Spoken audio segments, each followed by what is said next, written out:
Assalamualaikum warahmatullahi wabarakatuh. Syukur alhamdulillah pada kesempatan hari ini saya dapat mempresentasikan hasil tugas saya, yaitu dengan judul pembebanan dan kombinasi pembebanan. Laporan dibuat untuk memenuhi tugas mata kuliah beton 2. Langsung saja kita masuk ke presentasi tugas saya. Tentunya seperti yang sudah dikatakan tadi, judulnya pembebanan dan kombinasi pembebanan. Laporan dibuat untuk unit tugas mata kuliah struktur beton 2 yang dibuat oleh saya, Fajar Ahmad Hidayat. Kita masuk dengan yang pertama, yaitu landasan teori singkat mengenai pembebanan. Standar ini merupakan ketentuan beban minimum untuk merancang bangunan gedung dan struktur lain. Beban dan kombinasi pembebanan yang sesuai telah dikembangkan dan harus digunakan bersama untuk merancang dengan metode kekuatan apapun. Perancangan dengan metode tentang tegangan izin. Untuk kuat rancang dan batas tegangan izin, spesifikasi perancangan bahan bangunan konvensional yang digunakan pada bangunan gedung dan modifikasinya yang dimuat dalam standar ini harus diikuti (SNI nomor 1727/2013). Beban minimum untuk perencanaan bangunan gedung dan struktur lain. Beban harus meliputi berat sendiri, beban kerja, dan pengaruh gaya pertegang volume, dan perbedaan penurunan. Ketentuan-ketentuan dalam standar adalah beban mati, hidup, angin, dan gempa seperti yang direkomendasikan oleh SNI nomor 1727 dan SNI nomor 1726 (SNI /2847/2019) persyaratan beton struktur untuk bangunan gedung.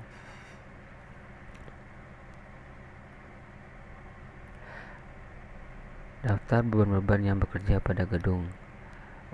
Kita masuk yang pertama, yaitunya beban hidup dibagi dua. Maksud saya dalam tabel dibagi dua, yaitunya yang pertama ruang rawat sama dengan berat 100 kg per meter. Kemudian koridor dengan berat 300 kg per meter sekon (SNI nomor 1727/2013). Beban minimum untuk perencanaan bangunan gedung dan struktur lain. Yang masuk ke poin B dalam tabel dibagi dua, dinding dan penutup lantai. Dinding dengan berat 1000 kg per meter sekon.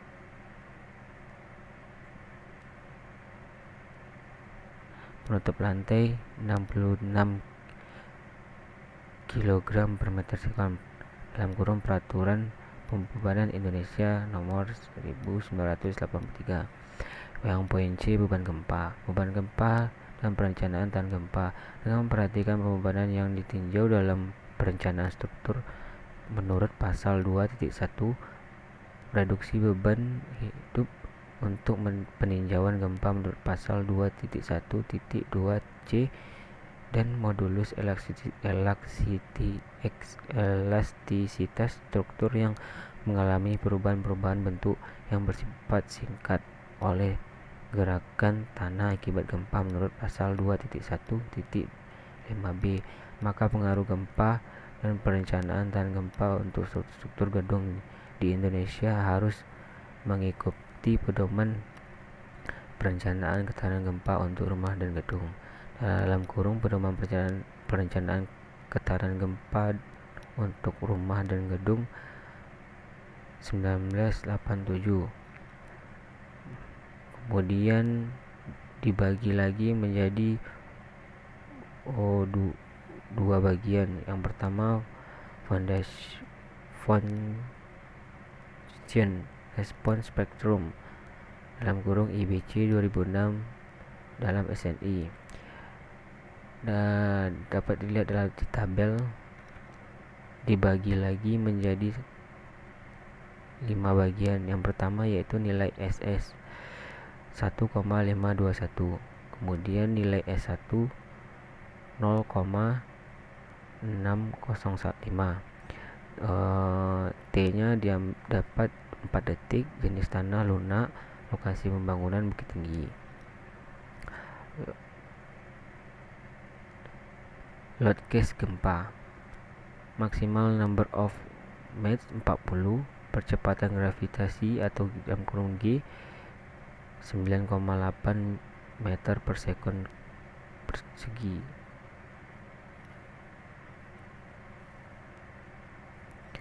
Faktor keutamaan gempa 1,5.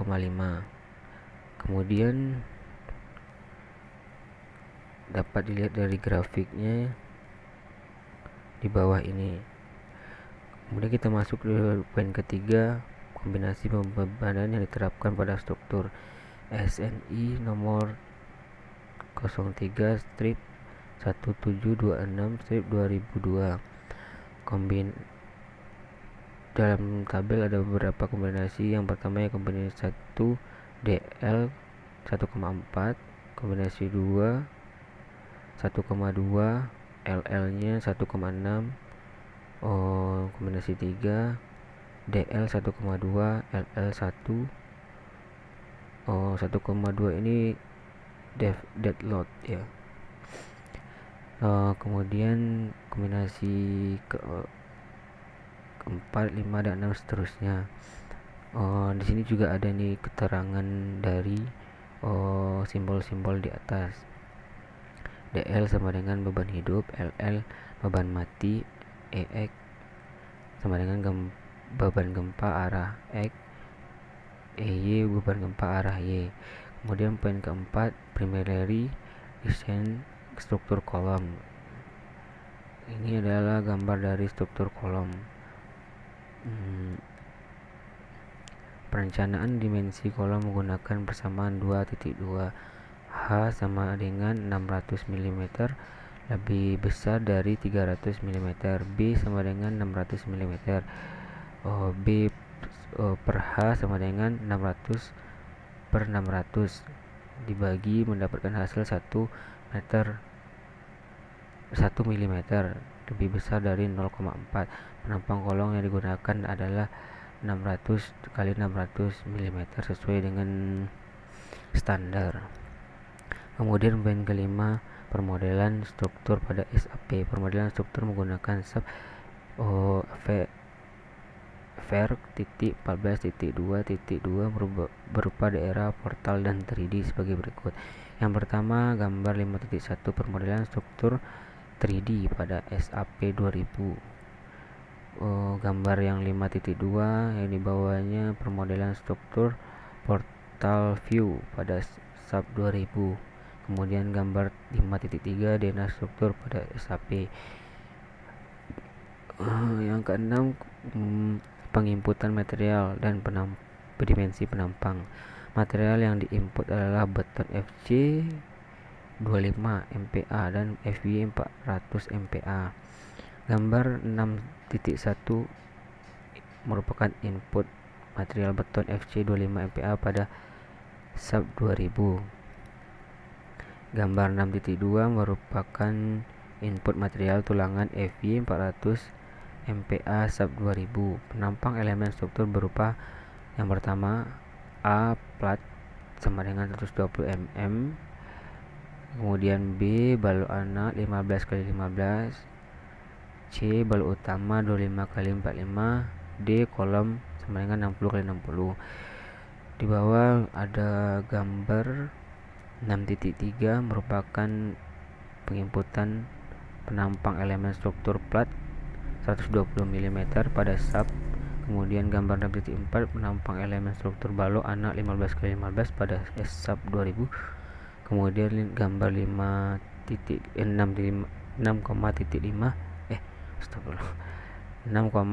input penampang elemen struktur balok utama 25 kali 45 pada sub 2000. Gambar 6.6 merupakan input penampang elemen struktur kolom 60 kali 60 pada sub 2000. Pendefinisian beban dan kombinasi pembebanan yang diinput pada sub 2000. Definisi beban yang akan diinput pada sub 2000 ditunjukkan pada gambar di bawah ini, yaitu yang pertama gambar 7.1. Ini poin ke-7 ya. Pendefinisian beban pada sub 2000. Penginputan kombinasi pembebanan pada sub 2000. Yang pertama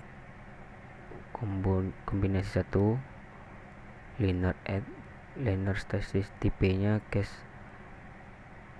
tipe, linear statistik, case name, date, skala faktor 1,4, kombinasi kedua combo tipe linear add, case tipe, linear static, case name, date, scale faktornya 1,2, kombinasi 2 aksen linear statistik LL, case name-nya LL, scale faktor 1.6, kombinasi 3, combo tipenya linear add, case tipenya linear statistik, static, case name, date 1,2 untuk bagian scale faktor, terusnya hingga sampai ke bawah hingga combination 6 response spectrum bagian case tipenya, case name EY, select faktornya 1. Kemudian masuk ke poin 8, input beban pada struktur bangunan. Penginputan beban yang ada pada struktur bangunan sebagai berikut. Ini model penginputan beban SDL pada SAP pada gambar 8.1. Kemudian penginputan beban LL pada sub 2000 pada gambar 8.2. Kemudian gambar 8.3 merupakan penginputan beban gempa pada sub 2000. Hasil analis gaya dalam. Hasil run analis berupa gaya dalam elemen struktur yang paling maksimum pada balok dan kolom. Gambar 9.1 output gaya dalam momen dan geser balok utama pada sub 2000. Kemudian gambar 9.1 merupakan output gaya dalam momen dan geser balok anak pada sub 2000. Masuk lagi ke gambar 9.2 output gaya dalam momen dan geser kolom pada sub 2000. Tabel 9.1 merupakan rekapitulasi gaya dalam balok dan kolom pada sub 2000. Output kolom kolom utama 60 kali 60, Mmax, M2, Vmax atau M3, Mmax atau M2 dengan 49.067,93 kg meter. Vmax atau M3 sama dengan 10092,46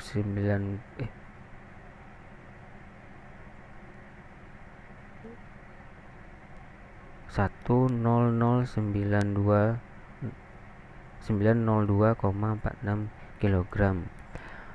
Output balok dibagi 2, yaitu utama dan anak. Utamanya 25 kali 45, M2 sama dengan 197.808 kg meter.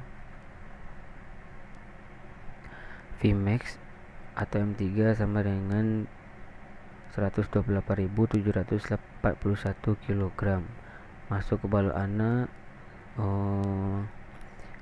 15 kali 25. Mmax atau M2 sama dengan min 437,19 kg meter. Vmax atau M3 min 454,80 kg. Hasil analis atau reaksi perletakan. Gambar 10.1.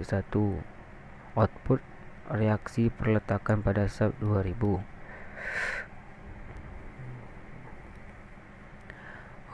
Kemudian di bawahnya mengikuti. Terima kasih, mungkin hanya itu yang dapat saya presentasikan pada kesempatan hari ini. Mungkin saya terdapat beberapa kesalahan. Yang pertama yaitu dengan presentasi tidak menggunakan laptop, karena saya sudah mencoba untuk mempresentasikannya, cuman laptop saya tidak mendukung. Kemudian saya juga terbata-bata, mungkin belum terbiasa atau sudah lama tidak melakukan presentasi. Saya mohon maaf dan saya ucapkan terima kasih kepada dosen saya yang telah membimbing saya untuk belajar SAP 2000. Saya sangat senang dan sangat menyukai pembelajaran ini. Mungkin hanya itu yang dapat saya sampaikan. Salah dan janggal saya mohon maaf. Assalamualaikum warahmatullahi wabarakatuh.